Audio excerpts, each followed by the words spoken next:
I'm going to present not really a research paper, but an idea or a concept of an exhibition that Charlotta and I have been working on.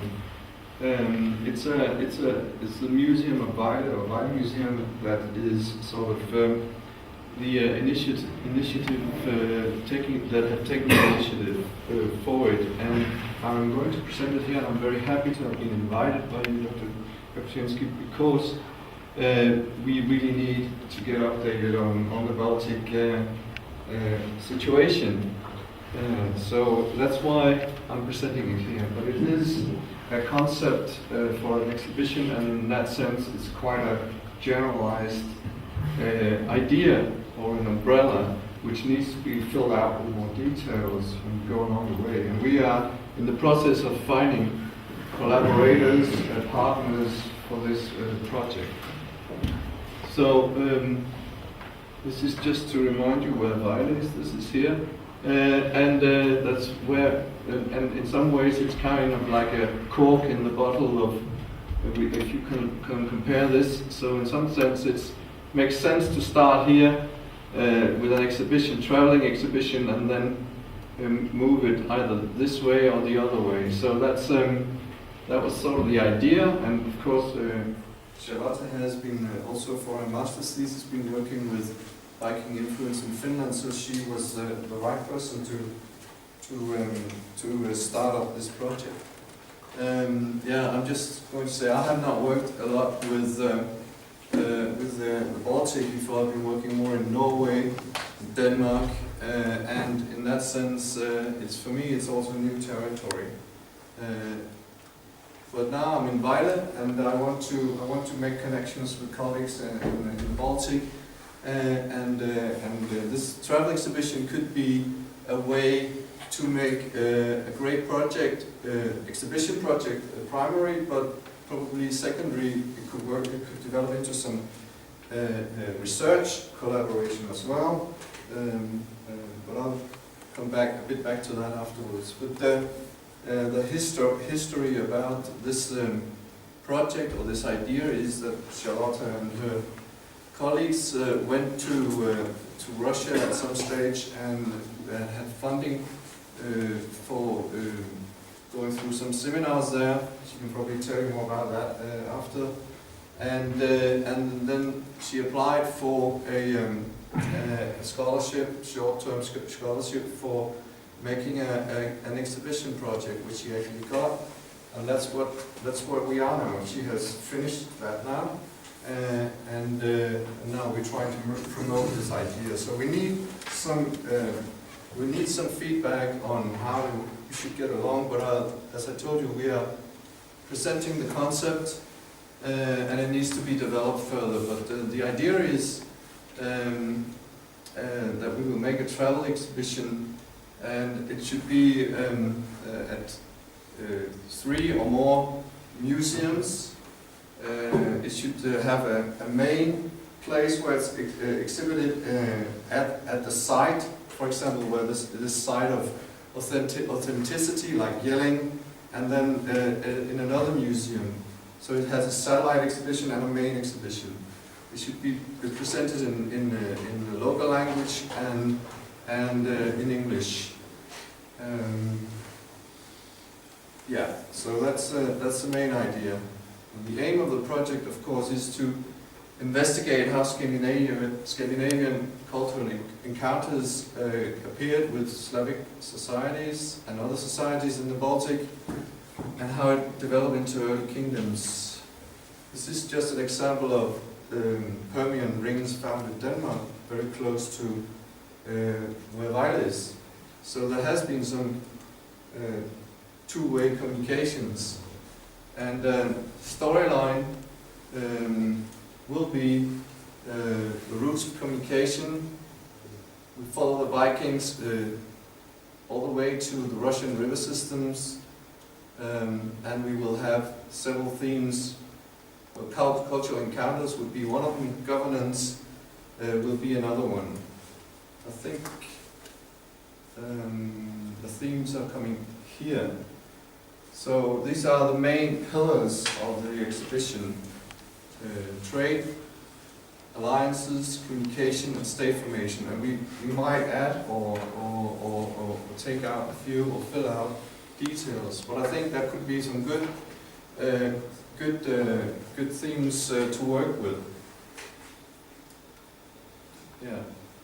Here we have trade, alliances, cultural encounters, communication, and early state formation.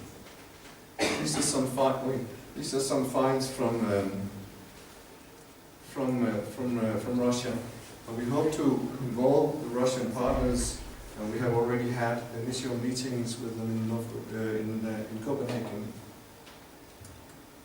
So the trade and alliances, of course, is something to do with the ships, the new navigational skills that you have all been talking about, the Viking ships, how that sort of made it possible for the Vikings to cross this Baltic Sea and intensify communications. So of course that was one of the important pillars that we will try to exhibit. Here are some details about sailing, how long it will be taking to sail from Sweden to Russia and carry things over land. And there is also indications that they have, shipped things over to smaller ships or even sledges. So we will try and they found the sledges in Staraja, so we will also, of course, try and exhibit these things, pieces, if it's possible to, get them in this exhibition. Yeah. Of course, Staraja is an important place. When we have here finds of Viking or Scandinavian inclination from this area, as you probably know. And we believe that, and as you have also enlightened for me, that the Baltic seems to be a melting pot for different cultural traditions and populations, where they all met up. I think that could be a good theme for a traveling exhibition. And of course, the whole definitions of who the Scandinavians were and how they arrived there is also a good theme. Communication is one of the other pillars for the exhibition. We of course think it's very interesting when we talk about communication, and we don't not only talk about traveling but also about actually the runic inscriptions, how they communicated, what they communicated. Was it this common language? Well, there are different ways of communicating, but both in Gotland, which is also a partner, and in Russia, they have some interesting signs of communication, as we also have in Jelling. And these, for us in Western Scandinavia, are very unique. It could be interesting for an audience in Western Scandinavia to see the variety of communication. Most people think that all communication is found on runic stones, but you also have common people communicating about ordinary things on birch bark letters, and not only kings and important people. So I think that could be a good theme for a traveling exhibition. And of course, governance and cultural encounters. The governance in Jelling, we have an example of a development to a kingdom. Probably there were kingdoms before, but at least you have a consolidation in Jelling, and we have the same situation in other parts of the Baltic, and also in Staraja, where you have, at least from the written sources, accounts that a Scandinavian was called to Staraja and founded a kingdom there. So of course this would be a find that we would wish to exhibit.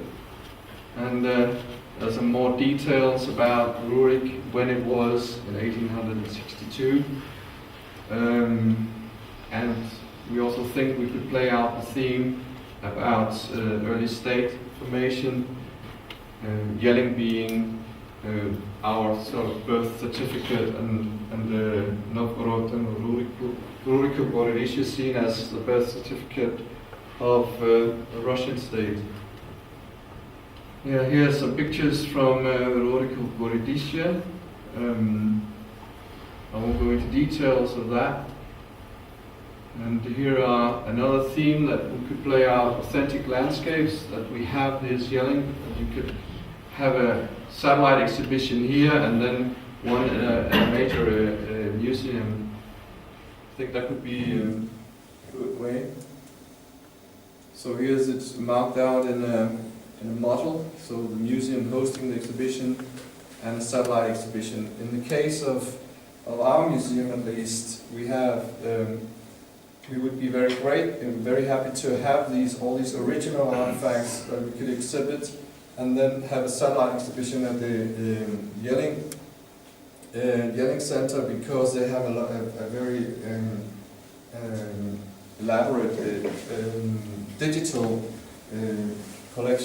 exhibition. So in that sense, the original artifacts could supplement the digital devices. So that's why we also think this could be a good way of doing it.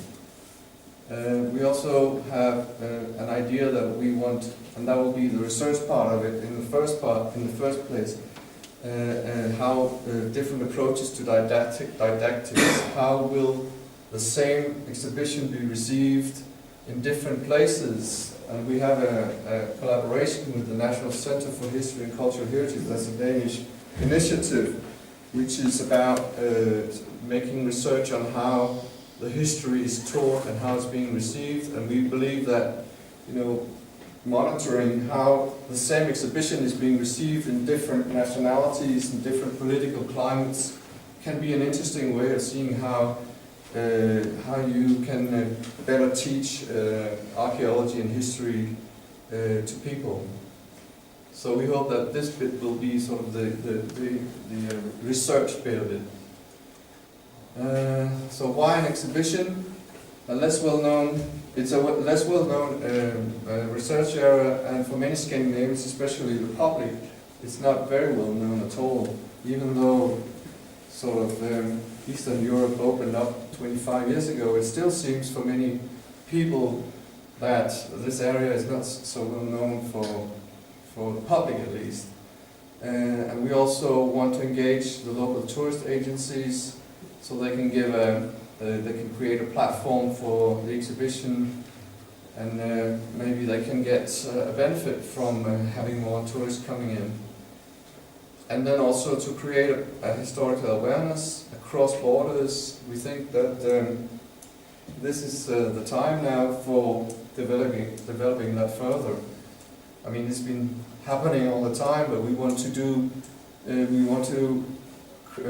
with collaboration with different institutions, also in Poland here and in Russia, in Sweden, that we can maybe create a better platform. Yeah, I was thinking a bit about globalization as a theme also, but we can come back to that. But if you think about Vikings moving out, then you can easily apply that here. But it's not an idea that necessarily needs to be done. But since this seminar was about globalization, I thought I wanted to put in a few more comments on that. Anyway, here's this is the idea so far, and I really invite you to come back with some comments on how can we move on with this project. Who should we contact? Who should we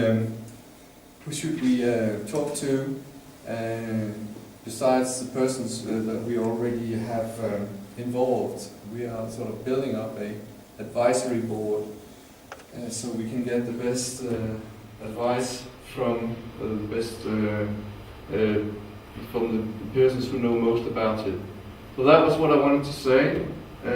come back to me and or Charlotta and talk to us. My email is wrong on my this one, so you should. And I don't have my email, but I So have yeah, I have a card you should have from me if you want to write me or something. Anyway, thank you very much.